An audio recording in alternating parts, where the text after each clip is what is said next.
this train. Let's get on this Good evening. How's it going? You always say it like someone's going to actually respond to you. There they are. Hey guys, yeah. Great. No one's even Good to have there you on. yet. Okay, 7:30. We're just going to get started so we can get going here for 10 minutes. We're talking on fear. You guys, I have to make sure I look good for everybody. Okay, we're talking on fear. Yeah. I'm scared. Okay, we're talking on ways to overcome fear and tips and tricks. And the reason why I want to talk about fear tonight, every day we're going to come up with something different. And if he leads it, he has to come up with the points. And if I lead it, I'm going to give you the tips. So that's how we're working this. Right? Yeah. You came up with that. You're like, That's a whoever good comes idea. up, it was a good idea. So I'm going to give you a couple pointers at the end of how to overcome different fear. We were all born with fear. You're born with the fear of falling as a baby and the fear of loud noises. You're still scared of loud noises. Me. I don't know what that is. I don't know either. It is scary, It's 7:30 on Monday night. I don't know what that is either. Okay, I'm going to go a little bit into my fear and where I kind of have come from. At the age of about 2 weeks old, so I'm told, because obviously I don't remember this, maybe 6 months. I don't know, could have been a year. I don't know. That's kind of how my life goes. Story is sketchy. It's kind of how my life goes. I know, Holly. We can't even get this together. My dad taught me and my sister how to swim. So the best way he taught us how to swim was throw us into the deep end of a pool, watch us sink to the bottom. My mom was standing there and she said our big eyes just looked up through the water and we made our way back up to the top. And that's how we swam. So whether this story is true, he always thinks it's not true. I don't know. Can babies do that? Somebody on here tell me, can babies I never did it with my boys. Just down to the bottom of the deep end to get 10 feet down. I'm like, I'm not trying that with my boys, so I don't know. Yeah, it's good. Here I am, so obviously I made it. Anyhow, then one thing after the other in life, my dad was a big adventurer and we just were on lots of adventures all the time and changing, and I wasn't scared as a kid. I just wasn't a scared child. I would try different things and do different things, and it wasn't until I got older. Yes, Mark, some do. So I did not, though. Here I am to talk about it. I did not drown. So I don't know. I never had really scared until I got older. And then so when I was 17, I skydived. I didn't have, I didn't have that fear factor inside of me until I got older. And I had always been, and even to this day, I surround myself with people that when I get into that mentality, they're like, you can do it. Come on, girl, you can do it. You can change. You can try that new job. You can do this. You can do that. And so that has always helped me, been able to embrace my fear and jump into it. And I truly believe fear and facing your fears is a muscle that you have to work. And a girlfriend of mine, Holly, and I were talking about different muscles that we have to use. We're Cheers. I truly believe that you have to constantly make an effort and rewire your brain if you're living in a fear scarcity, like a fear fear-minded, that's not allowing you to fear-mongering, thank you. I guess so, I don't know. That you have to rewire your brain to make you able to do that.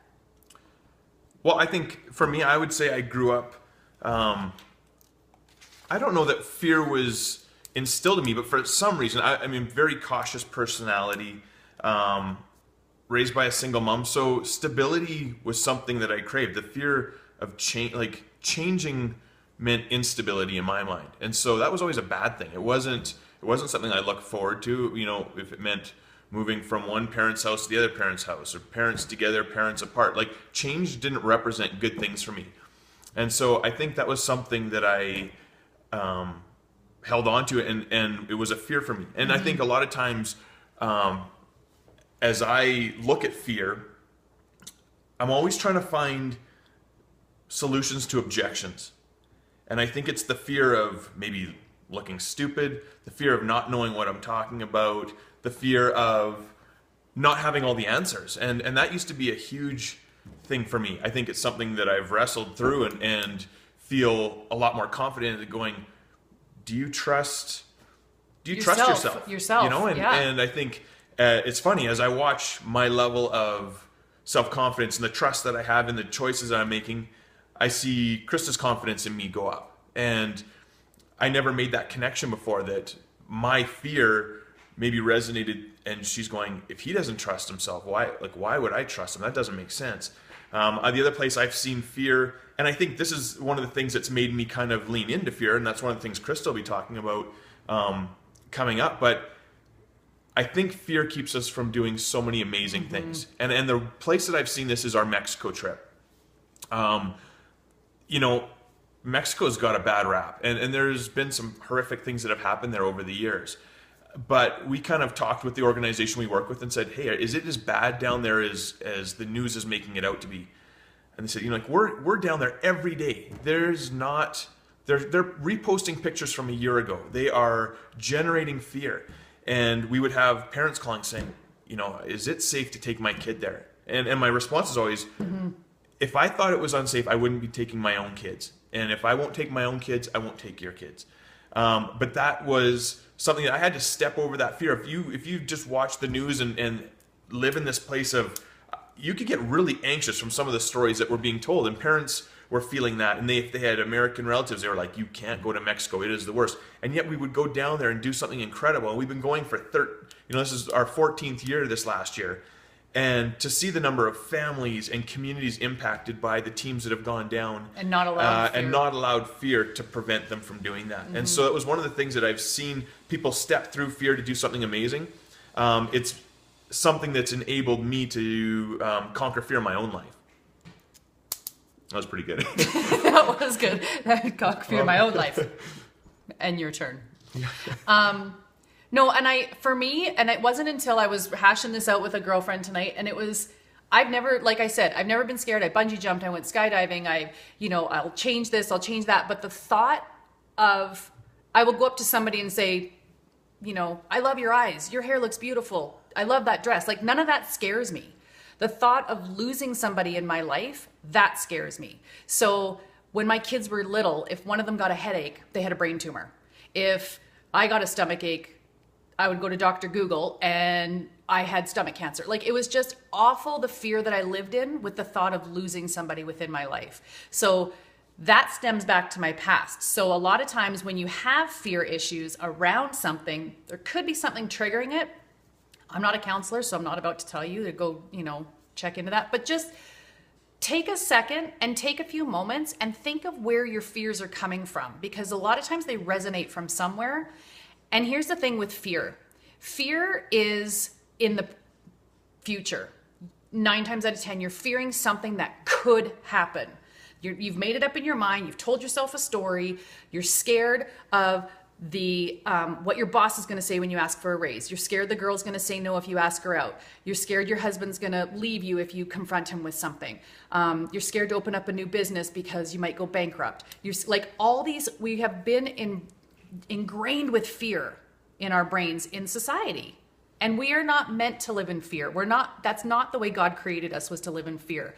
So to take steps to get over the fear, it has looked very big for me. And one of them has just been reprogramming my brain and turning it into gratitudes of being thankful for my boys, for my husband, for the life that I have, and changing that fear and living in the present moment. Because if you think of right now, where you're sitting here watching us, either live or on replay. Thank you everyone for joining. If you think of right this second, you're probably not scared of being right here. Well, you could be with us too. You should be actually with us too. But if you're right in the moment and you're present, you're not scared. It's when you start to think of the future and you start to go, oh, okay, what if? Okay, what if? Just calm down, bring yourself back to the present and just go, okay, I am where I am right now, and it's okay. You got to plan your life, you got to plan goals and stuff, but try not to worry and let fear take over that. So the other thing I wanted to say was, when you have got a well laid out plan of what you want your life to look like, or what you want your job, or what you want your steps to take.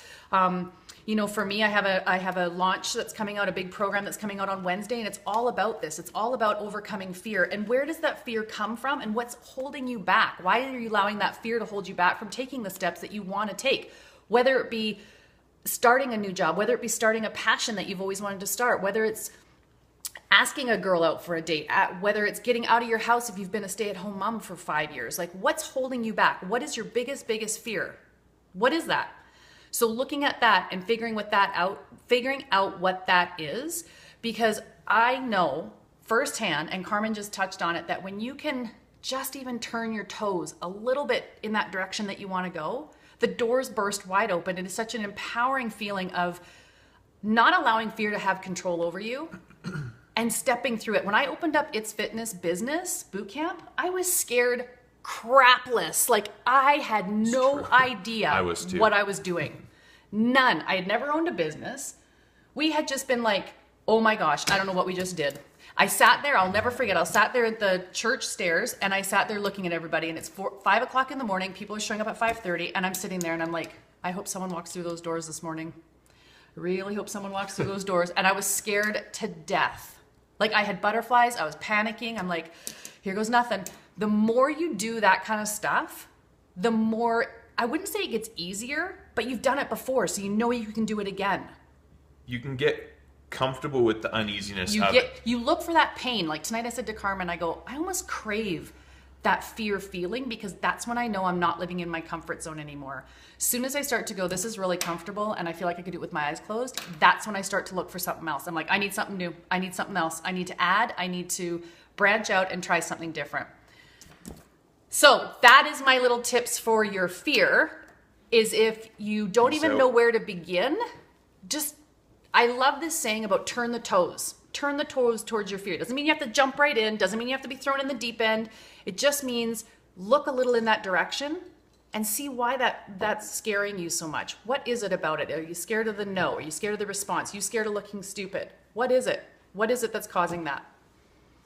Sign up on Wednesday, guys. You're going to get an email or in a Facebook post. There's going to be, my launch is coming out.